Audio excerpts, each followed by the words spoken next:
ടോയ്ലറ്റിൽ പോയിട്ടുണ്ടെങ്കിൽ മലത്തിൻ്റെ കൂടെ ബ്ലഡ് കാണാം. ഇത് പലർക്കും നല്ല ടെൻഷനാണ്. പല ആളുകളും ഇതൊന്ന് സ്വകാര്യമായിട്ട് കൊണ്ടെടുക്കുന്ന കാര്യമാണ്. കാരണം ഇങ്ങനൊരു കണ്ടീഷൻ വന്നു കഴിഞ്ഞാൽ നമ്മൾ എന്താ ചിന്തിക്കുക, ഒന്നെങ്കിൽ ക്യാൻസർ ആണോ എന്നുള്ള പേടിയുണ്ടാവും അല്ലേ, രണ്ടാമത് പൈൽസ് ആണോ എന്നുള്ള പേടിയുണ്ട്. ഇത് കോമൺ ആയിട്ട് പല ആളുകൾക്ക് ഉണ്ടാകുന്നതാണ്.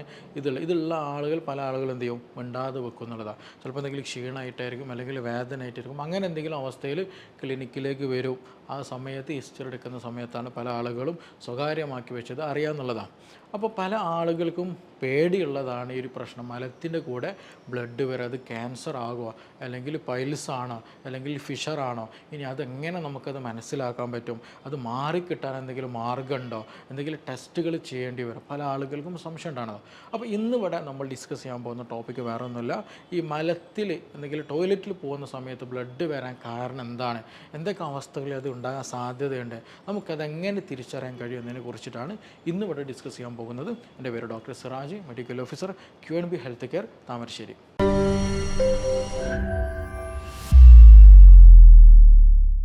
നമുക്കറിയാം, നമ്മുടെ ഒരു ഭക്ഷണം കഴിച്ച് കഴിഞ്ഞിട്ടുണ്ടെങ്കിൽ ഈ ഭക്ഷണം കഴിച്ചു പോകുന്ന വയറുണ്ട്, അതേപോലെ തന്നെ സ്റ്റൊമക്ക് കഴിഞ്ഞിട്ട് സ്മോൾ ഇൻറ്റസ്റ്റൈൻ ഉണ്ട്, ലാർജ് ഇൻറ്റസ്റ്റൈൻ ഉണ്ട്, റെക്റ്റ് ഉണ്ട്, ആനൽ റീജിയൻ ഉണ്ട്. അപ്പോൾ ആ ഒരു വായ മുതൽ നമ്മുടെ മലദ്വാരം വരെയുള്ള ആ പാത്ത് വേയിൽ പലയിടങ്ങളിൽ എന്ത് ചെയ്യും, ബ്ലീഡിങ്ങിന് സാധ്യതകളുണ്ട്. പല കാരണങ്ങൾ കൊണ്ട് വരാം. ചിലപ്പോൾ ക്യാൻസർ കാരണമായിട്ട് വരാം, ചിലപ്പോൾ എന്തെങ്കിലും ഇൻഫെക്ഷൻ കാരണമായിട്ട് വരാം, ചിലപ്പോൾ എന്തെങ്കിലും ട്രോമ കാരണമായിട്ട് വരാം. അങ്ങനെ പല കാരണങ്ങൾ കൊണ്ട് എന്ത് ചെയ്യും, ബ്ലീഡിങ് സംഭവിക്കുന്നുള്ളതാണ്. പലതും നമുക്ക് നമ്മുടെ കണ്ണുകൊണ്ട് കാണാൻ പറ്റില്ല. അങ്ങനെ പ്രത്യേകത ഉണ്ട്. അതായത് പ്രത്യേകിച്ച് എടുത്ത് പറയുകയാണെന്നുണ്ടെങ്കിൽ ഇപ്പോൾ നമ്മുടെ ലാർജ് ഇൻറ്റസ്റ്റിന് മുകളിൽ അല്ലെങ്കിൽ സ്മോൾ ഇൻറ്റസ്റ്റിൻ്റെ ഭാഗത്തൊക്കെ അൾസർ കാരണമായിട്ട് ബ്ലീഡിങ് വന്നു കഴിഞ്ഞാൽ എന്ത് ചെയ്യുക, നമുക്കത് നമ്മുടെ കണ്ണുകൊണ്ട് പെട്ടെന്ന് കണ്ടോന്നുന്നില്ല. ചില നല്ല സിവിയർ ബ്ലീഡിങ് ഒക്കെ ഉണ്ടെന്നുണ്ടെങ്കിൽ എന്ത് ചെയ്യും, ഈ മലത്തിൻ്റെ കളറിൽ ചേഞ്ചസ് വരിക, നല്ല ക്ഷീണം തോന്നുക, അനീമിയൻ്റെ പ്രശ്നങ്ങളൊക്കെ വരിക, അങ്ങനെ പലതരത്തിലും ബുദ്ധിമുട്ടുകൾ വരും. അപ്പോൾ നമുക്ക് ആ മലം കാണുന്ന സമയത്ത് തന്നെ ഇതിലെന്തോ പ്രശ്നം ഉണ്ടല്ലോ, ഇങ്ങനെയൊന്നും അല്ലല്ലോ. അപ്പോൾ നമുക്ക് ടെസ്റ്റ് ചെയ്യുന്ന സമയത്തായിരുന്നു യെസ്, ഇതിൽ ബ്ലഡിൻ്റെ പ്രസൻസ് ഉണ്ടെന്ന് പറയാൻ പറ്റും. അപ്പോൾ അങ്ങനെ ഹിഡൻ ആയിട്ട് മലത്തിൻ്റെ കൂടെ തന്നെ എന്ത് ചെയ്യും, ചില കണ്ടീഷനുകളിൽ ബ്ലീഡിങ്, ബ്ലഡ് വരുന്ന ഒരു അവസ്ഥ വരും എന്നുള്ളതാണ്. അപ്പോൾ അങ്ങനെ വരുന്നുണ്ടെങ്കിൽ മനസ്സിലാക്കുക, അത് ഒന്നെങ്കിൽ ലാർജ് ഇൻറ്റസ്റ്റൈൻ അല്ലെങ്കിൽ ഇൻറ്റസ്റ്റൈനോ മറ്റേതെങ്കിലും ഭാഗത്തായിട്ട് എന്തെങ്കിലും ബുദ്ധിമുട്ട് വരുന്നുണ്ട്, അവിടെ എന്തോ ബ്ലീഡിങ് വരുന്നുണ്ട്, ആ ബ്ലീഡിങ് കാരണമായിട്ടാണ് ഇങ്ങനെ ബുദ്ധിമുട്ടുന്നത്. രണ്ടാമത് എന്താ വെച്ചിട്ടുണ്ടെങ്കിൽ ഫ്രഷ് ബ്ലഡ് വരും. അതായത് നമ്മൾ ടോയ്ലറ്റ് ഇരിക്കുന്ന സമയത്ത് തന്നെ ചിലപ്പോൾ എന്തെങ്കിലും മലം പോകുന്ന സമയത്ത് നല്ല ഫ്രഷ് ബ്ലഡ്, സാധാരണ നമ്മൾ മുറിവ് പറ്റിയ ബ്ലഡ് എന്ത് ചെയ്യും, ഒഴുകി വരും അല്ലെങ്കിൽ ഉറ്റി വീഴലാം. എന്നതുപോലെ നമ്മൾ ടോയ്ലറ്റിൽ ഇരിക്കുന്ന സമയത്ത് ഒരു ഫ്രഷ് ബ്ലഡ് നമ്മുടെ ടോയ്ലറ്റിലേക്ക് വീഴുന്നുണ്ട്, നമ്മളത് നെക്കഡ് നമ്മുടെ കണ്ണുകൊണ്ട് തന്നെ കാണുന്നുണ്ടെങ്കിൽ അതിനർത്ഥം എന്താണെന്ന് വെച്ചിട്ടുണ്ടെങ്കിൽ ആ ഒരു ആനൽ റീജിയൻ, അതായത് നമ്മൾ മലം പോകുന്ന ഭാഗം ഉണ്ടല്ലോ, അവിടെ എന്തോ ഒരു മുറിവ് സംഭവിച്ചിട്ടുണ്ട്. അതുകൊണ്ടാണ് അവിടെ നിന്ന് മുറിവ് സംഭവിച്ചിട്ട് അവിടെ നിന്ന് ബ്ലഡ് എന്ത് ചെയ്യുന്നത്, ടോയ്ലറ്റിലേക്ക് വീഴുന്നത് എന്നുള്ളത്. അപ്പോൾ ഈ ഫ്രഷ് ബ്ലഡ് വരുന്നുണ്ടെങ്കിൽ മനസ്സിലാക്കുക, ആ ഒരു ലാസ്റ്റ് എൻഡിങ് ഭാഗത്ത് എന്തോ ഒരു മുറിവുണ്ട്. ചിലപ്പോൾ അത് പൈൽസ് ആയിരിക്കാം, അല്ലെങ്കിൽ ഫിഷർ ആയിരിക്കാം. ഈ രണ്ട് കാരണങ്ങളെ കൊണ്ട് അല്ലെങ്കിൽ മറ്റെന്തെങ്കിലും ഇഞ്ചുറീസ് കാരണം കൊണ്ടൊക്കെ ആയിട്ട് എന്ത് ചെയ്യും, ഈ പറഞ്ഞ ഫ്രഷ് ബ്ലഡ് വരാനുള്ള സാധ്യത വളരെ കൂടുതലാണ്. അതുമാത്രമല്ല, അതിന് അസോസിയേറ്റഡ് ചിലപ്പോൾ അവിടെ നീർക്കെട്ടുണ്ടായിരിക്കാം, ചിലപ്പോൾ ചൊറിച്ചിലുണ്ടായിരിക്കാം, ചിലപ്പോൾ നീരിങ്ങനെ ഒലിക്കുന്ന അവസ്ഥകൾ വരിക. അതേപോലെ തന്നെ മലം പോകുന്ന സമയത്ത് ആ ഒരു ആനൽ റീജിയനിൽ സിവിയർ ആയിട്ടുള്ള പുകച്ചിൽ, വേദന, ഇങ്ങനെയുള്ള ബുദ്ധിമുട്ടുകളൊക്കെ വരും എന്നുള്ളത് തന്നെയാണ്. അപ്പോൾ ഈ രണ്ട് കണ്ടീഷനുകളിൽ എന്ത് ചെയ്യും, ഒരു മലത്തിന് കൂടെ തന്നെ ബ്ലഡ് വരും എന്നുള്ളതാണ്.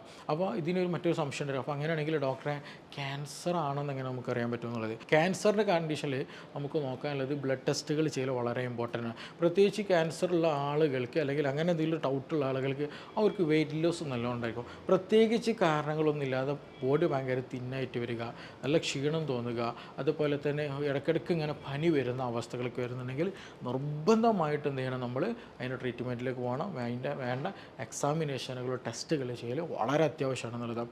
അതേപോലെ തന്നെ ചിലപ്പോൾ IBD പോലെ കണ്ടീഷൻ, ഇൻഫ്ലമേറ്ററി ബൗൾ ഡിസീസ്, അതായത് നമ്മുടെ ഇൻറ്റസ്റ്റൈനുകളിൽ എന്ത് ചെയ്യുക, ഇൻഫ്ലമേഷൻ സംഭവിക്കുക. ആ ഇൻഫ്ലമേഷൻ കാരണമായി അതൊരു ഓട്ടോഇമ്യൂൺ ഡിസീസാണ്.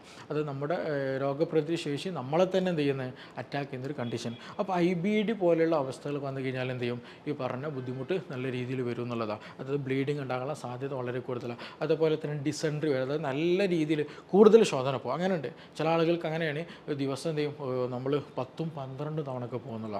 അപ്പോൾ അങ്ങനെ കൂടുതൽ തവണ പോയാൽ എന്താ സംഭവിക്കുക, എന്ത് ചെയ്യും, നമ്മുടെ അവിടെ ഉണ്ടാക്കുന്ന നേർത്ത ആവരണങ്ങളുണ്ട്, നമ്മുടെ ഇൻറ്റസ്റ്റൈനിൽ ഉണ്ടാകുന്ന മ്യൂക്കസ് ലെയറുകളുണ്ട്.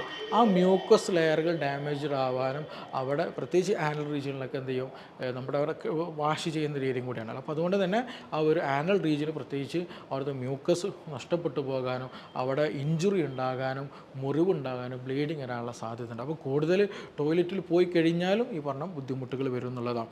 കൂടുതലും മോശം കൂടിക്കഴിഞ്ഞാൽ ചില ആളുകൾക്ക് ഇത് ഇൻഫെക്ഷൻ പോലെയായിട്ട് ഷിഗല്ല പോലെയുള്ള ഡിസെൻട്രി പോലെയുള്ള കണ്ടീഷൻ വരാറുണ്ട്. അപ്പോൾ നമ്മൾ കഫം പോലെയും അതുപോലെ ബ്ലീഡിംഗ് ഒക്കെ എന്ത് ചെയ്യും ആ ഒരു സമയത്തുണ്ടാകും. അതേപോലെ തന്നെ നമ്മൾ കൂടുതൽ ലൂസ് മോഷൻ വന്നു കഴിഞ്ഞാലും ഈ പറഞ്ഞതുപോലെ ബ്ലീഡിങ് ഉണ്ടാകാനുള്ള സാധ്യത കൂടുതലാണ്. അതേപോലെ തന്നെ നമ്മൾ കോൺസ്റ്റിപ്പേഷൻ വരിക, പല ആളുകളും അങ്ങനെയുണ്ട്. നല്ല രീതിയിൽ ശരിക്കും ശോധന കിട്ടില്ല എന്നുണ്ടെങ്കിൽ എന്ത് ചെയ്യും, ടോയ്ലറ്റിൽ കുറേ നേരം, എസ്പെഷ്യലി ഈ ഒരു യൂറോപ്യൻ ടോയ്ലറ്റിൽ എന്ത് ചെയ്യും ഒരുപാട് നേരം നല്ല പ്രഷർ കൊടുത്തിരിക്കുന്ന കണ്ടീഷൻ വരാറുണ്ട് എന്നുള്ളതാണ്. അപ്പോൾ അങ്ങനെ വരുന്ന സമയത്ത് പലപ്പോഴും ഇങ്ങനെയുള്ള ആളുകൾക്ക് മല നല്ല ഹാർഡായിട്ടുണ്ടായിരിക്കും.